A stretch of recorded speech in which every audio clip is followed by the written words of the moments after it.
César Vallejo fue el menor de los 11 hijos que tuvieron Francisco de Paula Vallejo Benítez y María de los Santos Mendoza Gurrionero.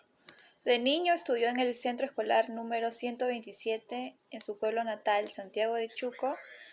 Él era un niño innovador, intelectual y apasionado desde pequeño y siempre le apasionó lo que es la literatura. Bueno, ahora hablemos de los estudios de César Vallejo. César Vallejo es considerado uno de los más grandes innovadores de la poesía del siglo XX. César Vallejo nació en la provincia de La Libertad, exactamente en la ciudad de Santiago de Chuco, el 16 de marzo de 1892. Sus padres fueron Francisco de Paulo Vallejo y María de los Santos Mendoza. César Vallejo realizó sus estudios primarios en el Colegio Nacional número 271 y en 1905 César Vallejo viaja a la ciudad de Huamachuco para poder así realizar sus estudios secundarios en el Colegio Nacional San Nicolás de Huamachuco. En 1910, César Vallejo se matricula en la Facultad de Letras de la Universidad de Trujillo. Sin embargo, César Vallejo abandona a los pocos meses por problemas económicos, y así César Vallejo retorna a su pueblo para poder ahorrar y culminar sus estudios. En 1911, César Vallejo viaja a la ciudad de Lima, matriculándose en la Facultad de Medicina de San Fernando de la Universidad Nacional Mayor de San Marcos, abandonando nuevamente sus estudios por también problemas económicos y por una desilusión que se llevó de dicha carrera. En aquel año también César Vallejo desempeñó en el transcurso de 7 meses de preceptor de los hijos de un minero llamado Domingo Sotil. En 1913, César Vallejo regresa a la ciudad de Trujillo con el fin de poder retomar sus estudios, pudiendo costear estos de los mismos que con su labor de profesor en el Colegio Escolar de Varones 241 y también en el Colegio Nacional de San Juan. En 1915, César Vallejo culmina sus estudios, graduándose de bachiller en letras, presentando la tesis llamado El romanticismo en la poesía castellana. Muchísimas gracias. El 17 de junio de 1923, Vallejo emprende un viaje a Europa con su amigo Julio Gálvez. Llegando pues a París en junio de ese mismo año, llega a conseguir el manejo del diario El Trujillano El Norte. En su primer viaje que realiza Vallejo, marca lo que es el compromiso con lo social y lo político. Y en 1930 tiene que dejar Francia por orden de la política. En 1931 asiste a un congreso fuera del país que concierne solamente a escritores, el cual pues le servirá como inspiración para su obra Rusia. En 1932 regresa a Francia con su esposa Georgette.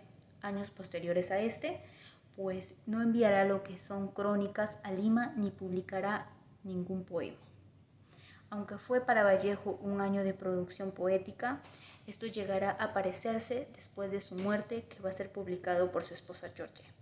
Muerte de César Vallejo. El gran poeta peruano murió durante la mañana del viernes 15 de abril de 1938 en la clínica del Boulevard Aragón de París, donde había ingresado muy enfermo 3 semanas antes, sin que el equipo de 5 médicos encabezados por el afamado doctor Lamiere hubiese podido establecer el diagnóstico del misterioso mal que le mató lentamente. A falta de un diagnóstico médico para explicar la causa de su prematura muerte, abundan otros diagnósticos establecidos por amigos, poetas, escritores, músicos e historiadores. Según nos decía Georgette, era inexacta la enfermedad de Vallejo. No se podía decir si era leve o era grave. Otros dijeron, murió por consunción y agotamiento, en batalla contra el mal y la muerte, en defensa de la dignidad, el bien y la nobleza. El alemán Hans Magnus Erzenberger dictaminó que la enfermedad era desconocida en la medicina. Vallejo murió de hambre, ya que tenía tiempo de pobreza y comía muy poco.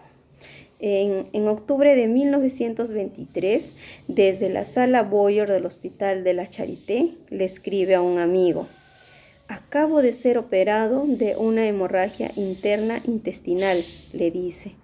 Después de esa operación, alimentarse le fue difícil, no solo por la falta de dinero, sino que tenía dificultades con su estómago, ya no pudo comer y beber normalmente, no toleraba las comidas así por así, ya no toleraba la carne, el vino, entre otros alimentos.